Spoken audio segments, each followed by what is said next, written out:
জনপ্রিয়তার শিখরে থাকতে থাকতেই কি থামা উচিত, নাকি এভাবেই নতুনদের সুযোগ করে দিতে হয়? অরিজিৎ সিং এর ঘোষণায় আমাদের প্রত্যেকের মন ভেঙেছে।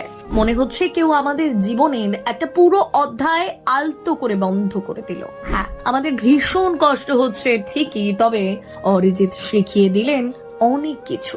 আসলে আমরা অনেকেই হয়তো জানি না ঠিক কোথায় থামতে হয়। অরিজিৎ আজ আমাদের সেটাই শেখালেন। এমন একখানা পদক্ষেপ নিতে গেলে ঠিক যতটা সাহস থাকা দরকার, নিজের ওপর বিশ্বাস থাকা দরকার, সেই সাহস আমাদের বেশিরভাগের মধ্যেই নেই। আমরা তো সাফল্যের শিখরে থাকা বিরাট কোহলি বা রোহিত শর্মার ডিসিশনেও চমকে উঠেছিলাম। সেদিনও মেনে নিতে ভীষণ কষ্ট হয়েছিল আমাদের।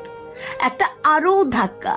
আজ শুধু একজন গায়ক থামালেন না, থেমে গেল আমাদের না বলা কথাগুলো, চুপচাপ ভালোবাসা আর সেই একা থাকার মুহূর্তগুলো, যেখানে একমাত্র সঙ্গে ছিল একটা কণ্ঠ।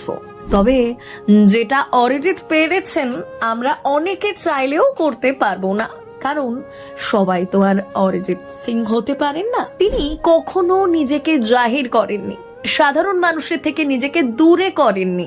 আমাদের মাঝখান থেকেই এসে আমাদের মাঝে থেকেই আমাদের ভেতরের সবচেয়ে গভীর জায়গাটায় ছুঁয়ে গেছেন।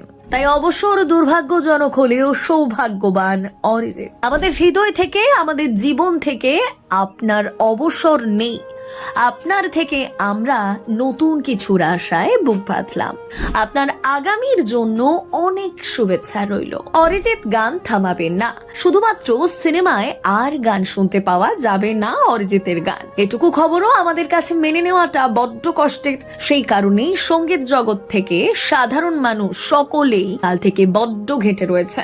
অনেকে আবার বলছেন একদম সঠিক সিদ্ধান্ত নিয়েছেন অরিজিৎ, কারণ একটা সঙ্গীত শিল্পীর কাজ শুধু সিনেমায় প্লেব্যাক করাই নয়। অরিজিতের পরিধিটা আরো অনেক বড়। খুব তাড়াতাড়ি অরিজিৎকে সিনেমা পরিচালকের ভূমিকাতেও দেখা যাবে, সেই আভাস আমরা আগেই পেয়েছি। তবে আরো কিছুদিন হয়তো আমরা সিনেমার গানে অরিজিৎকে পেতে পারতাম, কিন্তু মাত্র 38 বছর বয়সেই বিরাট বড় একটা সিদ্ধান্ত নিয়ে ফেললেন গায়ক। না, গান তিনি থামাবেন না। নতুন করে সুরের জগৎকে অন্য উচ্চতায় নিয়ে যাবেন, নিজেকে নতুন ভাবে মেলে ধরবেন আমাদের সামনে। অনেকেই বলছেন অরিজিৎ আসলে এমন একটা সিদ্ধান্ত নিয়ে নতুন প্রজন্মকে বিরাট একটা সুযোগ করে দিলেন। সত্যি এমনটা কজন পারে বলুন তো?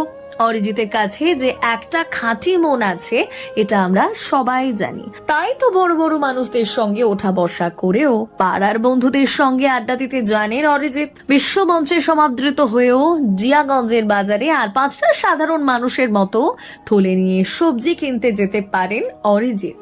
সত্যি সাফল্যের শিখর ছুঁয়েও আপনার মতো মাটির মানুষ হওয়া একেবারেই সহজ নয়। তাই আপনি সব সময় আমাদের কাছে অনুপ্রেরণা, আমাদের বড্ড কাছের বড্ড ভালোবাসার মানুষ। তাই আজ আর বেশি কিছু বলতে ইচ্ছে করছে না, এখন শুধুই অপেক্ষার প্রহর গোনার পালা।